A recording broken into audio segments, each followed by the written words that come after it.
Tukwaniriza kakwano kiyo celebrity Jazzy osibye otya osuze otya mukwano gwange obulamu bugamba ki nakola leero tukuletedde amalulire mangi togasuba tukuletedde omwami Alien Skin ne mukyala mukulu ogamba teyaloopye ku poliisi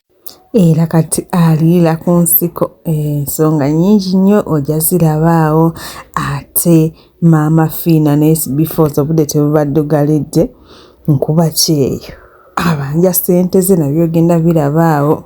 babi tumukuleetedde King Saha n'omwagalwa omupya nabo mu maaso bwe bali Bebe Cool kaposti kamuzaalidde leenya byonna ogenda kubiraba nga bamutwala. Tutandikiddeko ew'omukyala nkuba kyeyo yavuddeyo atugamba SB4 ne Mama Fina nga bwe baamufeera bamuba ssente ze bambi abonaabona ono mumwawulirireko. Mama Fina ne SB4 nabeesiga ne mumpeereza ebibakwatako n'enjogera nammwe amaloboozi gammwe gonna ngalina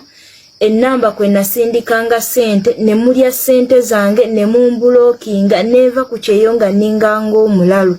nentuuka kuno nga nninga ng'omulalu nga siina we ntandikira essente mwazirya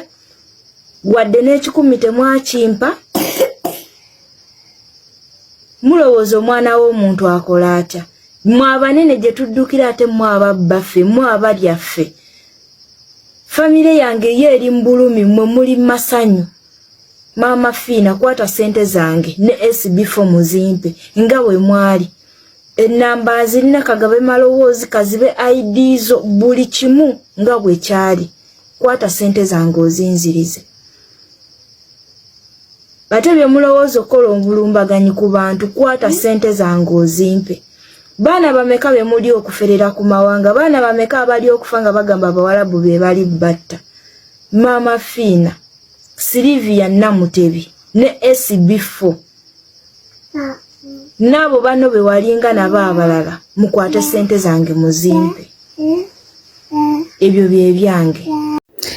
Nga tuvudde atogamba boy child teyabikoze neera uno mukyala mukulu avuddeyo alajanye ageze ku TV ez'enjawulo agenze ku poliisi layo twogera Alien Skin aliira ku nsiko omukyala yamuloopye yamugyeko abaana yamusuulawo ate n'amukuba mizibu uno bambi mumwewulirireko. Nga nzize okwekubira omulanga ng'ekindeese wano eno okuwawaabira ensonga zange. Tata abaana bange bamuyita Murana Patrick aka Alien Skin abangi gwe mumanyi omuyimbi w'eggwanga nga nze kuwawaabira nsonga nina obuzibu nze nga nze ndi mukyala muzadde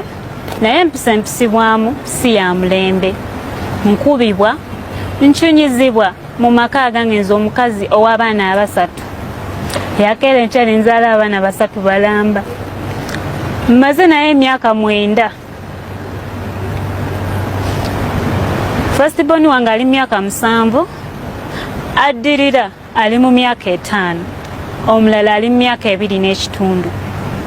ng'era ekindeese wano eno kwekubira mulanga nsusse okujoogebwa okumanyiiribwa nga balina mukyala we Namutebi Jowe ekimala ekindeese saalivuddeyo naye ekindeese okuvaayo nkubibwa mbonyaabonyezebwa mu maka wali eri siweebwa kitiibwa abaana bange bakyali bato nnyo okubalekawo basuulawo abaana tewali mwana yatuuse kuva ku nnyinawe naye ku budde buneeno baabandesezaawo abaana bange omusajja nankubakuba bubi nnyo n'okungoba nangoba ssaawa 6 gwa kiro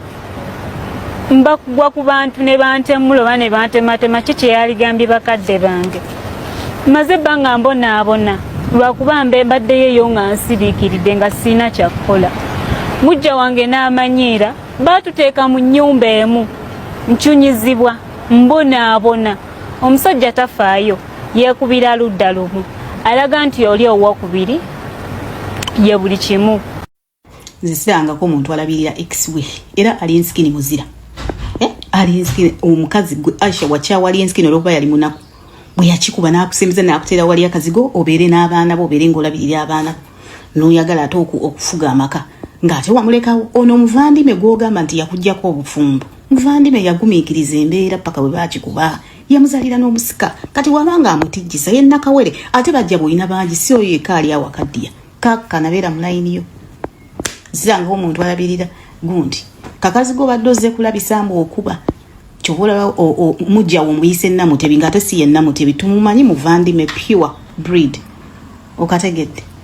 kakka na kakazigwe ate gwena tulaba kimaafiya tuli bakambwe muno Alinskin mutala gino tasobya nno ge mazima because he does look after his kids in camera tukiraba they even look good evidently they sleep well eat well go to school kati gwogena tugamba ki wagene we mweta kudda amaaso eyo ne banno gwobadde otambuza ebyamango biwabafutu bigere muno bakube Alinskin abakazi twezaalira abakazi woba ozadde omwana wo omwezaalidde ate kati gwe ababo wabasuulira n'omusajja n'abalabirira kati ojja owumpuguma mbuoyagala baana oyagala kubaliirako mbuotwala abaana Alinskin ataliko kuwa obuyambi genda okole genda ofune passport ogenda okole okitegedde abo bakuwadde amagezi ogenda kubukedde bakutomezza ogenda tulaba kimaafiya ne ba expo ate n'oyo omwana asembayo si wa Alinskin abaana babiri abo abawala okitegeera noonya banno rubbish ba ex ani alabirira ex sati alabirira ex wenna okanduse weteekako stresses ebbuba lyonna likuli bubi atijjisa oli oyo amutijjise ye Nakawere era yeyamubeererawo mu mbeera embi gwe ng'odduse nga tuvudde ate omukyala First Lady Babitu ng'omwamulabye wuuno ng'abayigiriza bwe bassa obulo ku mayinja enkola eri ey'omukyalo batugamba ey'obuwangwa etali eno eyaffe gye tumanyi obulungi ey'okutwala ku kuuma naye mbabyayaka mukyala mukozi bino nze mbisobola nze bino ate wetuzeko omwami Bebe Cool yagenze n'apostinga nga bwalina abantu 14 ewaka we bwa shopping ebintu bya miliyoni 2 kuva mu supermarket buli lunaku n'emitwalo nkaago kuva mu katale nti era ye ewaka we wiiki akozesa obukadde 14 beddu okitegeera poloti mmeka ezo ezaawali ku mazzi takomyawo mbu y'omu ku bantu 2 abasinga okukozesa mobile money alanga abantu bavumye oli abantu bayogeredde oli ate kuno bamanyi gwe naye nga ne King Saha tatudde ne Winnie wa mami beeraze laavu mulembe guno kyano okiraba banyumiddwa laavu beeyagadde birumya abantu naye nga basanyufu bo gye bali tubaagalisa birungi byereere cup of the week of the month of the year kyonna kyonna kyonna kye kiri